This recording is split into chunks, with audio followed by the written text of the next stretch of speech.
Assalamu alaikum dear students. Today our topic will be gastroesophageal reflux disease. We will be dealing with the GI system disorders, and our first topic from the GI system is gastroesophageal reflux disease. ठीक है, तो आपको पता होना चाहिए what is gastroesophageal reflux disease. It is actually a upper gastrointestinal chronic disease in which stomach contents persistently and regularly regurgitates into the esophagus. उससे क्या मतलब है कि जैसे कि आप देख पा रहे होगे यहाँ पे स्टोमक है. इस डिजीज कंडीशन में क्या होता है कि जो इस स्टोमक में गैस्ट्रिक कंटेंट्स होते हैं ये उप रिफ्लक्स होके इसोफेगस में आ जाते हैं. इसके लिए बहुत सारे एटियोलॉजिकल फैक्टर्स है, कॉजेस है, जो कि मैं आगे जाके आपको पढ़ाऊंगा. लेकिन मसला ये है कि स्टोमक से गैस्ट्रिक कंटेंट्स इसोफेगस में चले जाते हैं. जो हमारा यहाँ पे lower esophagus sphincter होता है which usually prevents the regurgitation of gastric contents.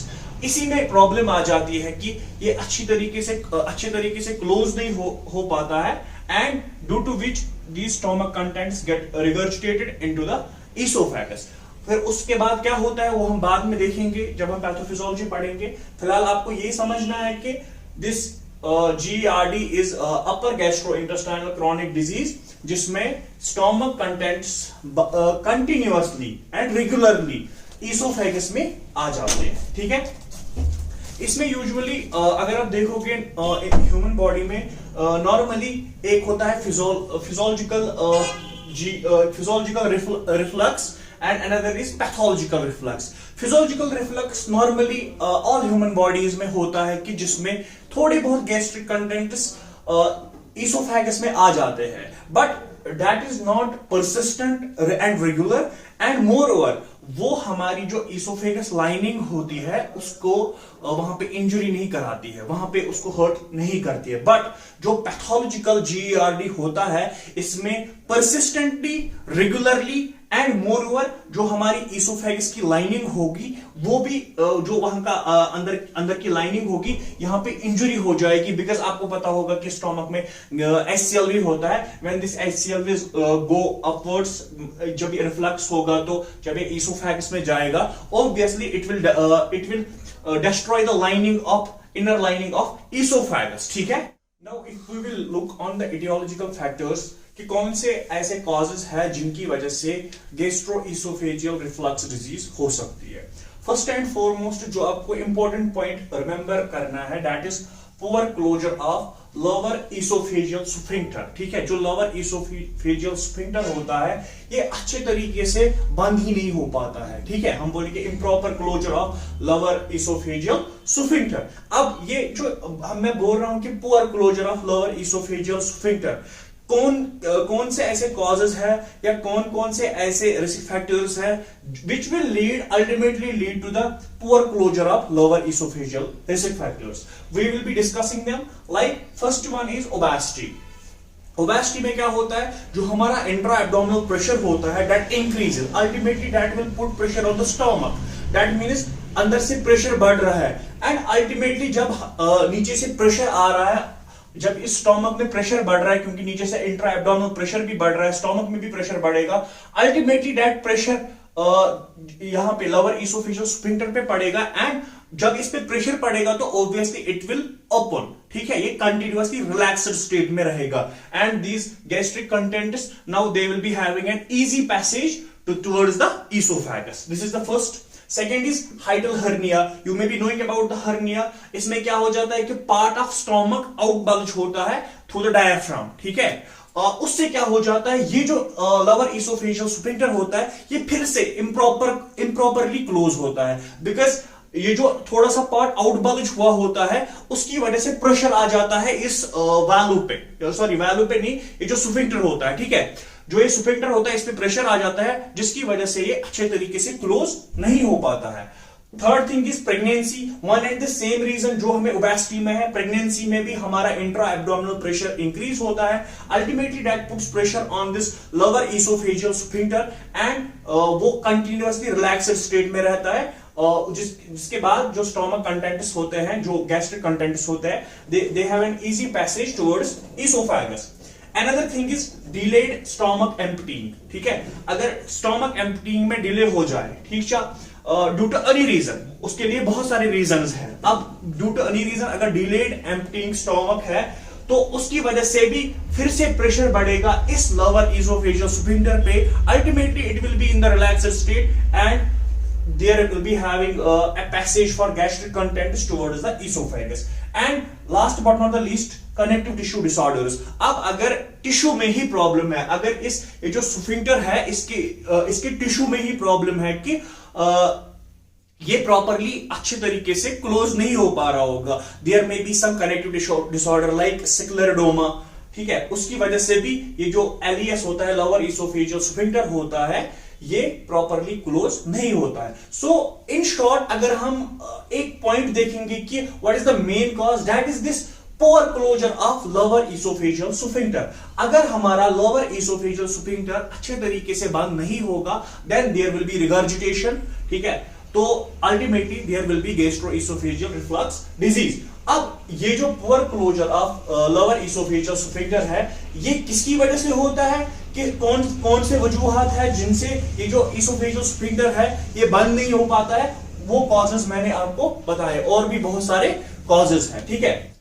Now if we will look on the pathophysiology, कैसे ये डिजीज होती है, ठीक है। देखिए, सबसे पहले ड्यू टू इटियोलॉजिकल फैक्टर्स, जो कि मैंने आपको जितने भी इटियोलॉजिकल फैक्टर्स लाइक ओबेसिटी वगैरह मैंने जो आपको जितने भी बताए, उनमें से कोई भी अगर होगा उसकी वजह से क्या हो जाता है, जैसे मैंने आपको बोला कि intra abdominal pressure increases. Ultimately वो जो इंट्रा एब्डोमिनल प्रेशर इंक्रीज होता है, that puts pressure on this lower esophageal sphincter, ठीक है। हम बोलेंगे कि ये जो नीचे से इंट्रा एब्डोमिनल प्रेशर आता है वो अल्टीमेटली यहाँ पे लोअर इसोफेजियल स्फिंक्टर यहाँ पे इंक्रीज होता है, एंड उसकी वजह से ये जो लोअर इसोफेजियल स्फिंक्टर होता है वो रिलैक्स्ड स्टेट में रहता है। जैसे कि मैंने लिखा भी है, increase pressure on lower esophageal sphincter, उससे क्या होगा, एक्सेसिव और prolonged transient lower esophageal sphincter relaxation. यहां पर प्रेशर बढ़ने की वजह से ये जो यहां पे लोअर इसोफेजियल स्फिंक्टर होगा ये कंटिन्यूअसली रिलैक्स्ड स्टेट में रहेगा। रिलैक्स्ड स्टेट का मतलब क्या है कि ये कंटिन्यूअसली ओपन रहेगा। अगर ये कंटिन्यूअसली ओपन रहा, दैट मींस ये जो एसिडिक कंटेंट स्टोमक में है, ठीक है, acidic content from stomach, they will reflux up into the oesophagus. यहां पे क्योंकि already intra abdominal pressure increase हो रहा है, यहां से वैल्व खुला हुआ है, या जो स्फिंक्टर है ये खुला हुआ है, जो नीचे से प्रेशर आ रहा है वो इस स्टोमक पे भी प्रेशर डालेंगे, एंड इससे जो गैस्ट्रिक कंटेंट्स होंगे जिनमें एसिडिक, मोस्ट यूजुअली वो एसिडिक होते हैं क्योंकि HCl मिला हुआ होता है, they will reflux up into the esophagus, and when these acidic contents will reflux up into the esophagus, आपको पता है यहां पे जो इसोफेगस की इनर लाइनिंग होती है, म्यूकोसल लाइनिंग होती है, हर एक बॉडी ऑर्गन की अपनी एक लाइनिंग होती है, स्टोमक की एक अपनी लाइनिंग होती है, ताकि वो जो HCl है वो इस पे लाइक उससे कोई इंजरी ना हो स्टोमक लाइनिंग पे। लेकिन इसोफेगस की लाइनिंग वैसी नहीं बनी होती है, बिकॉज नॉर्मल कंडीशंस में वहां पे एसिड होता ही नहीं है, वहां पे HCl होता ही नहीं, but due to this reflux ये जो यहां से एसिडिक कंटेंट्स इसोफेगस में चले जाएंगे, that HCl those acidic contents will now destroy the esophageal lining, ठीक है, उससे वहां पे इंजरी हो जाएगी to the esophageal lining. Acidic contents from stomach reflux up into the esophagus, there will be erosion of esophageal mucosal lining, and ultimately when there will be erosion of esophageal lining, that means there will be destruction of tissue, there will be destruction of lining, ultimately there will be reflux as esophagitis. Reflux esophagitis क्या होता है, inflammation of esophagus due to the reflux of gastric contents, ठीक है। And अगर यही problem continuously रही, अगर यही प्रॉब्लम प्रोलॉन्ग्ड रही, क्रॉनिक रही, ठीक है, तो उसी को हम बोलते हैं, लेटर ऑन हम उसको बोलते हैं gastroesophageal reflux disease. I hope if we will look on the science and symptoms of gastroesophageal reflux disease. So मैंने आपको पैथोफिजियोलॉजी पढ़ाई, आपको समझ आ गया होगा कि असल में मसला क्या होता है। सिंपल में अगर हम याद रखेंगे तो जो गैस्ट्रिक कंटेंट्स है वो रिफ्लक्स होते हैं इनटू द इसोफेगस, एंड मैंने आपको बोला कि उसकी वजह से हो भी क्या सकता है। Now we will look on the science and symptoms. First we will be having acidic taste in mouth, we will be having that acidic sensation, ठीक है, acidic taste in the mouth, we will be having like that कि शायद हमने कुछ acidic खा लिया हो, ठीक। There will be feeling of regurgitation, जो stomach contents bar bar reflux of हो रहे हैं into the esophagus, so we will be having a symptom of regurgitation. There will be pyrosis. Pyrosis means heartburn. There will be continuously heartburn. There will be pain-like sensation because of the erosion of lining of esophagus due to the ACL. There will be water brash. Water brash is increases salivation. Okay, and there will be odynophagia. There will be pain due to the inflammation of esophagus. Apart from that, there will be signs of enamel erosion because of जो acid बाहर आ रहा है, जो acid reflux हो रहा है into the esophagus that can ultimately sometimes come into the mouth, and उसकी वजह से जो हमारे enamel होते हैं वो erode हो सकते हैं. There will be globus sensation. Globus sensation होता है like कि हमें लगता है कि हमारे गले में कुछ अटक गया हो, feeling of that कि कुछ फंस गया हो. Actually that is वो हमें कैसे फील होता है, because जब inflammation होती है उससे narrowing of esophagus हो जाता है, ठीक है. फिर अगर हम कुछ खाते भी हैं तो हमें टाइटनेस फील होती है, ऐसा लगता है कि कुछ फंस गया हो. Okay, and apart from that, there will be nausea, vomiting, very common symptoms, and there will be bad breath. Okay, these are common signs and symptoms. But if this gastroesophageal reflux disease is causing injury to the esophagus, जैसा कि मैंने आपको बताया कि अगर ये persistent रहे, अगर ये continuously रहे, regular रहे, तो it will damage the inner lining of esophagus, that we can say that it may cause injury to esophagus. At that time क्या क्या होगा? There will be reflux esophagitis. There will be inflammation to esophagus due to the reflux of acidic contents from stomach to esophagus. There will be esophageal strictures. Esophageal strictures होता है narrowing of esophagus due to the persistent inflammation, क्योंकि जब वहां पे जो inner lining of oesophagus है जब वो इरोड हो जाएगी, जब उसमें डैमेज हो जाएगा, तो ultimately there will be inflammation, and you know when there is inflammation there will be narrowing of that space, so there will be esophageal strictures. Apart from that, there can be Barrett's esophagus. This is actually a name to a special type of esophagus where what happens, there occurs metaplasia. Metaplasia is like when one cell type changes into the another cell type. Like in case of Barrett's esophagus, squamous cell lining changes into the columnar lining. ठीक है, cell आपस में change करते हैं, ठीक है, जिसको हम आपको पता होगा मेटाप्लेशिया क्या है. इस टाइप अगर ऐसा वाला इसोफेगस है हमारे पास जहां पे मेटाप्लेशिया हुआ हो, तो उस टाइप ऑफ इसोफेगस को हम स्पेशली बोलते हैं Barrett's esophagus. And this Barrett's esophagus is a pre-malignant condition. That means before the cancer, अभी कैंसर हुआ नहीं है, एक्टिव फेज में नहीं है, but this is a pre-malignant condition. That means if it gets complicated, then we can have the malignancy. And in 20% of cases with Barrett's esophagus, there occurs adenocarcinoma. Okay, if we will look on the diagnostic evaluation के like हम कैसे इस gastroesophageal reflux disease को हम कैसे diagnose कर सकते हैं.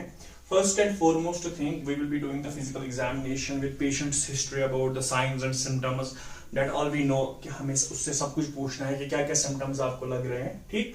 And second thing is upper GI endoscopy. We will be doing upper GI endoscopy. वहां से हमें पता चल जाएगा कि क्या मसला है, ये जो lower esophageal sphincter है, इसका shape, structure, सब कुछ पता चल जाएगा. Third thing is ambulatory esophageal pH monitoring. This ambulatory esophageal pH monitoring हम ये use करते हैं usually to test the like कितना ज्यादा acid reflux हो रहा है, ठीक है, कितना ज्यादा, क्योंकि जो GERD है ये डिपेंड करता है कि कितना रेगुलरली एंड कितना अमाउंट ऑफ एसिड रिफ्लक्स हो रहा है इनटू द इसोफेगस, ठीक है, उसी पे इस डिजीज की सीवियरिटी डिपेंड करती है. So we will be testing that through the ambulatory esophageal pH monitoring. Third last one is esophageal manometry.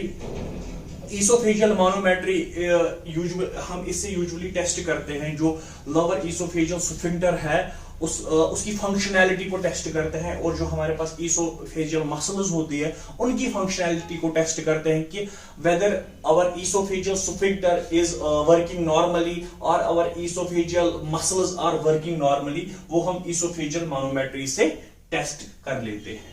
So coming to management of gastroesophageal reflux disease, so we have three types of management. It's usually medical, surgical, and nursing management.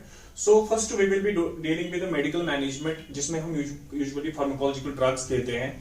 तो first drug जो हम देते हैं that is antacids. Antacids क्या कराता है कि ये न्यूट्रलाइज कराता है जो कि स्टोमक में ऑलरेडी एसिडिक एनवायरनमेंट होता है उसको न्यूट्रलाइज कराता है, सो दैट कि अगर ये अब रिगर्जिटेट भी हो जाएगा but it will not be having that kind of impact on the oesophageal lining. Second thing is histamine antagonists. Histamine antagonists, these H2 antagonists, what they do, they decrease the production of acid, HCl. And if we will talk about the drugs, कौन-कौन से drugs इसमें आते हैं, it is Zantac, Pepcid, and antacids में usually aluminum hydroxide आता है. And third drug that is prokinetic agents. Prokinetic agents क्या कराते हैं? They accelerate the gastric emptying.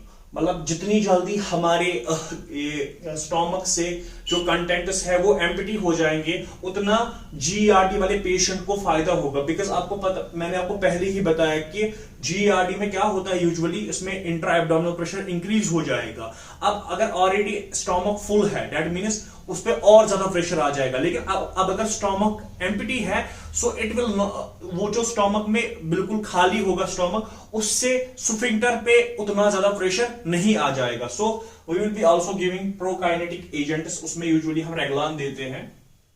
Third is another one is proton pump inhibitors. They also have the same function. They will also decrease the production of this HCl and acids like we you pent off to the patient. And last one is reflux inhibitors, and as the name indicates that it will inhibit the reflux of gastric content. So this is about the medical management. Now if we will look about the surgical management of gastroesophageal reflux disease. So usually we will be having two types of surgeries. First is fundoplication.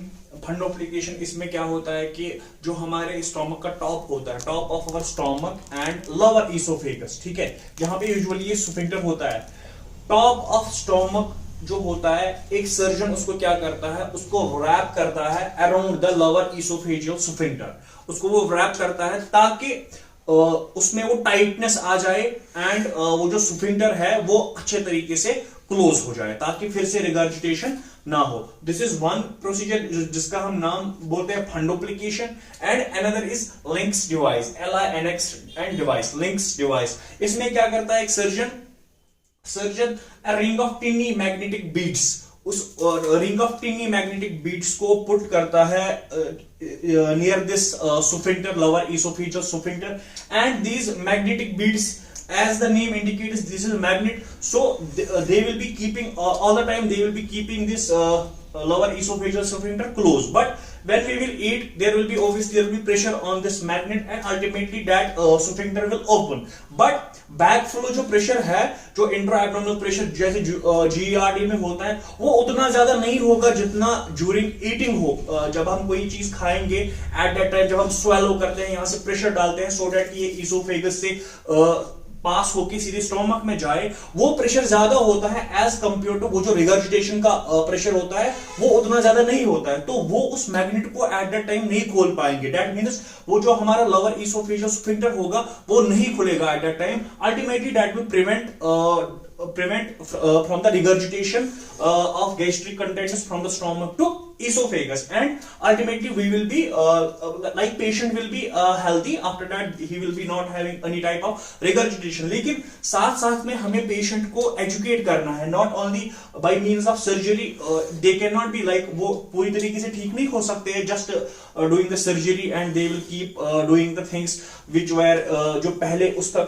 cause था, जो उसके पहले risk factors थे। नहीं, हमें साथ साथ में पेशेंट को एजुकेट भी करना है। क्या एजुकेट करना है? हमें उन चीजों के बारे में उनको एजुकेट करना है जिनसे ये जो लोअर ईसोफेजियल स्फिंक्टर है इन पे प्रेशर ज्यादा ना आए, क्योंकि हमने देखा जब इन पे प्रेशर ज्यादा आता है like during obesity, during pregnancy या हाइटल हर्निया, अगर इन पे प्रेशर ज्यादा आ जाएगा तो ये अच्छे तरीके से बंद नहीं हो पाएंगे। तो हमें पेशेंट को एजुकेट करना है about the things which will decrease the pressure on this lower esophageal sphincter। उसमें क्या क्या आता है, लाइक हम पेशेंट को बोलते हैं eat low fat diet, avoid caffeine, smoking, alcohol etc, and avoid eating or drinking before 2 hours during bed time. सोने से पहले 2 घंटे से पहले ही खाना खाइए, 2 घंटे के बाद सोइए, ठीक है। And maintain a normal body weight, अपना नॉर्मल बॉडी वेट मेंटेन रखिए, जो अपना बीएमआई है वो नॉर्मल रखिए, ठीक है। And elevate the head of bed, elevate the head of bed whenever you are sleeping, ठीक है। This you have to advise the GERD patient, ताकि वो रिगर्जिटेट ना हो जाए, क्योंकि अगर हम एलिवेट नहीं करेंगे तो लाइक ग्रेविटी का एक अपना फंडा है, अगर ग्रेविटी उतना मदद नहीं कर पाएगी तो ऑब्वियसली प्रेशर बढ़ेगा। लेकिन when we will educate the patient to elevate the bed during like जब आप कुछ खाते हो सोने के टाइम, तो उससे वो जो ग्रेविटी का एक फोर्स मिल जाता है कि उससे इजीली वो स्टोमक में चले जाते हैं through stomach into the duodenum. Last portion of management, that is nursing management. आपको पता है यूजुअली हम डायग्नोसिस देखते हैं and interventions you can then find, मतलब आपको पता होगा फिर इंटरवेंशंस हम क्या क्या दे सकते हैं। फर्स्ट नर्सिंग मैनेजमेंट में जो पहला डायग्नोसिस होगा that will be imbalanced nutrition, ठीक है। बिकॉज आपको पता होना चाहिए कि एक तो इसोफेगस में इन्फ्लेमेशन होगी, ठीक है, हार्ट बर्न है, पेन है, तो there will be like patient को मन ही नहीं होगा, एनोरेक्सिया हो जाएगा, उसको मन ही नहीं होगा कुछ खाने को, क्योंकि whenever he swallows something he's having that painful sensation, okay. Second thing is acute pain, because you know wherever there is inflammation there is pain, so there will be pain related to inflammation of esophagus, and there will be risk for aspiration, क्योंकि आपको पता है regurgitate हो रहा है, जो gastric content regurgitate हो रहे हैं, तो there are very higher chances that कि वो gastric content sometimes क्या है कि वो हमारी विंड पाइप में चले जा सकते हैं, ठीक है। So there will be risk for aspiration. And last but not the least, knowledge deficit related to gastroesophageal reflux disease. Patient को यूजुअली नहीं पता होता है कि ये गैस्ट्रोएसोफेजियल रिफ्लक्स डिजीज है क्या, बिकॉज मैंने आपको पहले ही बोला कि इसमें फिजियोलॉजिकल एक तो फिजियोलॉजिकल GERD होता है, पैथोलॉजिकल GERD होता है। फिजियोलॉजिकल में यूजुअली नॉर्मल लाइक उसमें सिम्टम्स नहीं आते, उसमें जो लाइनिंग होती है इसोफेगस की वो इंजर्ड नहीं होती है, एंड वो फ्रीक्वेंट भी नहीं होती है, एंड रेगुलर भी नहीं होते। बट पैथोलॉजिकल जो कि मैंने अभी आपको पढ़ाया, इसमें ये सारी चीजें होती है। And with this we have completed our first topic, that is gastroesophageal reflux disease. I hope कि आपको समझ आया होगा अच्छे से, and if you will be having any questions you can like text me anytime.